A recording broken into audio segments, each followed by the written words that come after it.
When I leave the dock, I've got my fish finder on. And as I go out the channel, if I see all the bait fish in red in the top 10 foot all out the channel, or not, but I spoke at the outdoorsman. I told them, if they're biting on that, why put something else down there? Give them that on everything. Give it on your divers, your lead cores, your coppers, whatever you got. Give them what they want. And invariably it would be the Oceana fly. Now, leave that untangled a minute. Don't hook it up. He's measuring. I want you to hold the fly on the first part of your body. Well, you can bring it up.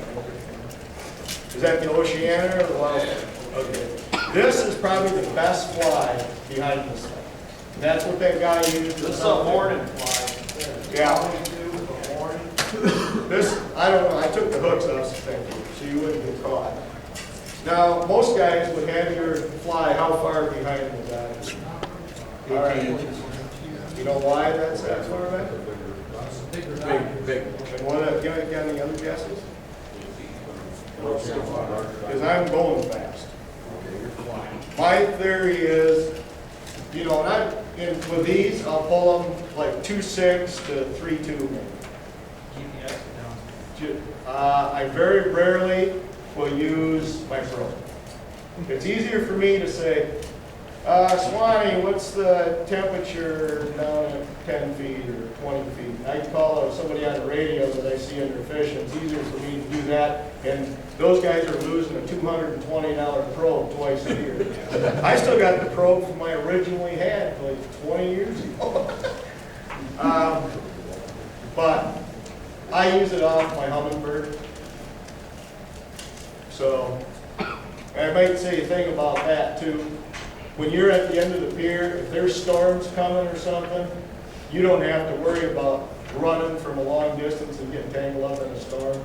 Last year, I got a 1197 SCI. It's got the side scan, it's got all the toys, but the only place that's really effective is in the channel. I see Lowrance has one out now. You can see right where the fish are all laying in the fall, up in the channel. You know, not much in the big lake because the bait fish kind of cloud everything else. But you can see all the logs and it's real cool looking at the rocks and stuff. The handy thing about that unit is last year it was available with Cirrus weather. So I know right where the storms are. It flashes an alert if a storm's coming. It tells me how fast it's moving, wind speed, everything. So if it's, you know, and that's a real handy thing at the end of the pier to be able to get in a hurry. Because if you pull lines out in 250 foot of water, by the time you hit the pier and you saw the storm coming, the storm hit you before you got to the pier. By the time you're to the Coast Guard station, the storm's through and you should have stayed. Go ahead. Is there a certain inch wise you drag it? Oh, 52. Yeah. In fact, I cheated on this one. I was fishing them like 34 inches, 40 inches, something like that. And 2 years ago, I hopped on Thunderduck and I unwrapped his thing, and the hook was right at my nipple. So that's kind of how I judge things now, because I troll fast too.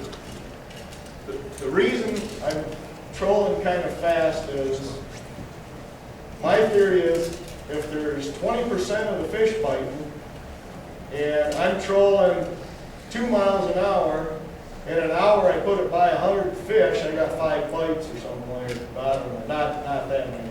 Let's say, you know, instead of getting 5 bites, if you double your speed or half again, you're going to put through half again as many fish, you know. And they're, like Don was saying, there's pretty much not a speed they can't catch it at. And surprisingly enough, after fishing at a Mesquite or a Manistee, 30 miles out, what do you catch out there going 4 miles an hour? Lakers and steelheads. That's the 2 things you catch. Grand Haven in the tournament last year, we needed to catch fish fast. We pulled them up so fast. And what did we catch? Lake trout, steelhead, and kings. Yeah, we caught juvenile kings, but when you need fish fast, 8-pounders look real good. You know? So, but anyway. What pound test do you use with This is only 30 because they were all marked up and I had hooks on. Excuse me. I use 50 pounds. That is Andy, only because this particular fly and the flies I use are Rapture trolling flies, and that's what he uses on his. Some of the other ones use 40, and I'm going to tell you right now, when you're using flies, every time you catch a fish, you need to slide the fly up and feel about the first 6 inches. If it's all chafed up, cut it off, tie it up shorter. If it gets too short, retie it, because you're going to what? You're going to lose all your flies. You'd think with that heavy a pound line, you wouldn't have a problem. How much junk are you going to lose if you don't do that?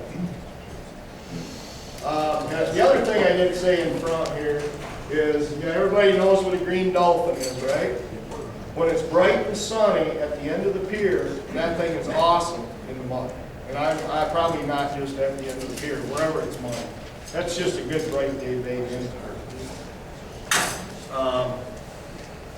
Anyway, when they start to stage, end of July through the end of September, or August, these things are awesome. I'm losing my voice there. My wife yelled at me and I had to yell at her back. You want those off your regulars or? Not my wife, she'll hit you. What? You want those off your regulars or your gypsies? We run them off everything. 50, 150, you know, I mean, half. Oh, usually about 60, 80 feet.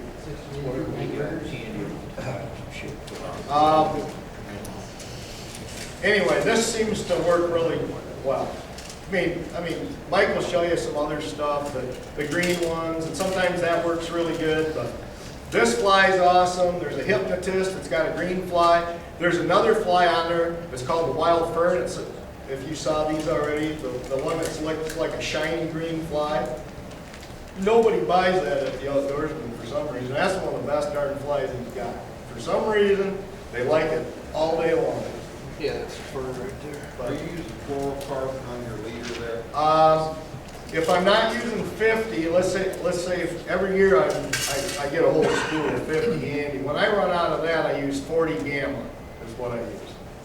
It's a little stiffer and not as soft and everything, but it seems to work good. It chafes a little bit though. You gotta really watch it under the fly. If you get these down on the bottom, you can run them 2, 3, hit bottom up 3 foot, and it'll be fine because the drag on the water will hold this off the bottom a bit. If you see all those hooks right on the bottom, perfect. You know, maybe a few feet above it here and there. Stagger them all over the place. Usually what we'll run is wire divers if we're fishing below, like 50 foot of water or below.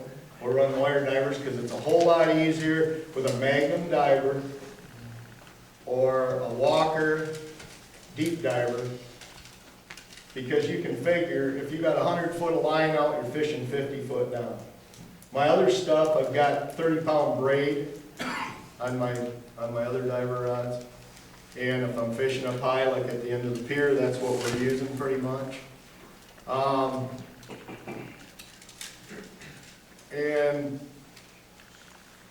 before we run out of time here, I'd like to talk about the plugs a little bit. Because when they get in to start thinking about going up the river, and I don't know how many of you guys know this, but in the Manistee, in the end of June, the Little River's full of salmon already. And like Paul Schlafly, Riverside up there, he's not afraid to go fishing in the mud any time of the year. In the channel, those fish are coming in. They go to Ludington, you know, not so much the Grand. I used to pick crayfish for a few extra bucks out of the Muskegon River. In July, mid to end of July, there'd be canes all over in the mouth of Bigelow Creek just because it was colder water there. There's scouts or something coming in. I don't know what they're doing, but they're checking things out. Anyway, usually at the end of the pier, we'll start off, this is your combat fishing. We'll start off with, in the dark, a couple, the nitros, the twister, you know, area 51, maybe some of that other stuff will work for you. You know, I'm just saying that's what works for me.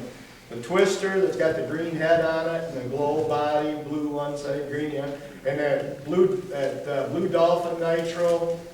that thing is smoking hot in there until it gets daylight. If for some reason you can catch them on flies, but a black fly, it's one of Jeff's flies is a viper fly, and they bite it in the dark in there, and I don't know why. They can see it in the dark, they know it's there, they seem to like that a lot. But the plug thing, and I'm gonna tell you, if there's a lot of guys in there, what we do is we have 2 divers, 3 downriggers. The riggers are back between 50 to 100 foot back. And we go kind of fast. So what happens is the fish will be out maybe 30, 40 foot of water. Everybody's out there, and you'll see guys catching fish, and you kind of want to be where the fish are biting.